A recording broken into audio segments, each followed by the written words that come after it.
Ikaw ba ay may stable job pero wala ka pa ring ipon at hindi pa rin stable yung income mo? Hello beautiful soul! By the way, this is Jenny B at i-share ko po sa inyo ngayon ano yung ginagawa kong opportunity para kumita ng malaki. Yes po, pwede po ito kahit ikaw ay nagtatrabaho ng full-time o kaya ikaw ay nasa abroad, ikaw ay isang OFW, o kaya ikaw ay fresh graduates at wala ka pang work experience, kahit anong profesyon, pwede po dito. So, kahit na ikaw ay nakahiga, di ba, pwede mo siyang gawin. Kahit ikaw ay nagpabiyahe, tumatravel, di ba, kasi yung trabaho mo need mag-travel, okay lang yan, pwede mo siyang gawin. And kahit na ikaw ay kasama mo yung family mo, di ba, o kaya may event, gathering kayo, kasama ng mga kaibigan mo, pwede mo siyang gawin kasi nga, pure online lang siya, pure chat. So, sobrang dali lang niya gawin, kaya hindi ako nahirapan talaga at hindi naging imposible.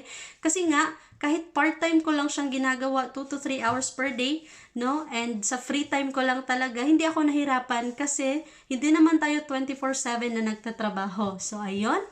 Kaya no degree, no experience needed na kailangan dito. So, yun nga, ang gusto ko lang i-share sa inyo, beautiful soul, na talagang maganda, no, na habang ikaw ay may sahod, di ba, may kinikita ka sa trabaho mo, at the same time, no, may extra income, alternative income na mas malaki on the side na natatanggap din. So, again, beautiful soul, if hindi ka pa kumikita online, napag-iiwanan ka na. Kaya ano pang hinihintay mo? Mag-comment ka na ng yes para maituro ko sa iyo ano yung ginagawa kong opportunity para kumita ng malaki. See you in my inbox!